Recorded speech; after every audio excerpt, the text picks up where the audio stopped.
ರಾಜ್ಯಾದ್ಯಂತ ಅನಿರ್ದಿಷ್ಟಾವಧಿ ಮುಷ್ಕರಕ್ಕೆ federation of Karnataka lorry owner association ಕರೆ ನೀಡಿದೆ. ಕೇಂದ್ರ ಸರ್ಕಾರ ಲಾರಿ ಮಾಲೀಕರನ್ನ ಅಮಾನವೀಯವಾಗಿ ನಡೆಸಿಕೊಳ್ತಾ ಇದೆ. ಹಿಟ್ ಅಂಡ್ ರನ್ ಪ್ರಕರಣವನ್ನ ತಮಗೆ ಬೇಕಾದಂತೆ ತಿರುಚ್ತಾ ಇದೆ ಅನ್ನೋದು ಲಾರಿ ಸಂಘದವರ ಆರೋಪ. ಹಿಟ್ ಅಂಡ್ ರನ್ ಪ್ರಕರಣಗಳಲ್ಲಿ ಶಿಕ್ಷೆ ವಿಧಿಸುವ ಬಗ್ಗೆ ಸಂಸತ್ತಿನಲ್ಲಿ ತಿದ್ದುಪಡಿ ಮಸೂದೆಗೆ ಅಂಗೀಕಾರ ಸಿಕ್ಕಿದೆ. ಇನ್ನು ರಾಷ್ಟ್ರಪತಿ ಅಂಕಿತ ಬಿದ್ದರೆ ಅದು ಕಾನೂನು ಸ್ವರೂಪ ಪಡೆದುಕೊಳ್ಳುತ್ತೆ.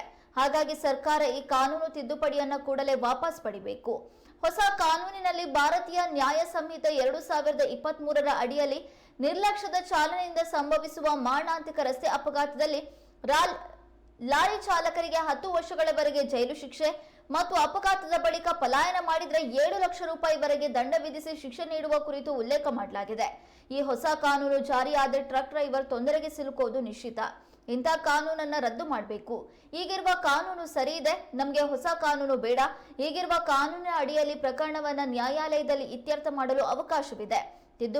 ತಿದ್ದುಪಡಿ ಮಾಡಿರುವಂತಹ ಹೊಸ ಕಾನೂನಿನಲ್ಲಿ ಯಾವುದೇ ಅಪಘಾತವಾದರೂ ದೊಡ್ಡ ವಾಹನದ ಚಾಲಕರನ್ನ ತಕ್ಷಣ ಬಂಧಿಸಬೇಕು ಎಂಬ ಅಂಶ ಸೇರಿಸಲಾಗಿದೆ. ಇದು ಸರಿಯಾದ ನ್ಯಾಯವಲ್ಲ ಅಂತ ಹೇಳ್ತಾ ಇದ್ದಾರೆ ಲಾರಿ ಮಾಲೀಕರು. ಗಡಿ ಭಾಗದ ಸಾರಿಗೆ ಇಲಾಖೆ ಚೆಕ್ ಪೋಸ್ಟ್ ತೆರವು ಮಾಡಬೇಕು. ಹೆಚ್ಚುವರಿ ಪ್ರೊಜೆಕ್ಷನ್ ದಂಡ ಇಳಿಕೆ ಮಾಡಬೇಕು. ಕಪ್ಪು ಪಟ್ಟಿಯಲ್ಲಿರುವ ವಾಣಿಜ್ಯ ವಾಹನಗಳಿಗೆ ಎಫ್ಸಿ ಮತ್ತು ಪರ್ಮಿಟ್ ನವೀಕರಣಕ್ಕೆ ಅನುಮತಿ ನೀಡಬೇಕು.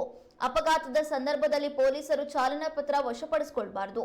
ಹೊರ ರಾಜ್ಯ ವಾಹನಗಳಿಗೆ ಅಪಘಾತವಾದಾಗ ಬಿಡುಗಡೆಗೆ ಸ್ಥಳೀಯ ವ್ಯಕ್ತಿಗಳ ಭದ್ರತೆ ಮತ್ತು ಜಾಮೀನು ಕೇಳಬಾರದು. ಹೀಗೆ ಹಲವಾರು ಬೇಡಿಕೆಗಳನ್ನ ಇಟ್ಟು ಮುಷ್ಕರಕ್ಕೆ ಮುಂದಾಗಿದ್ದಾರೆ. ಲಾರಿ ಚಾಲಕರ ಮುಷ್ಕರ ಉಗ್ರ ಸ್ವರೂಪ ಪಡೆದುಕೊಳ್ಳುವ ಸಾಧ್ಯತೆಗಳು ಇವೆ.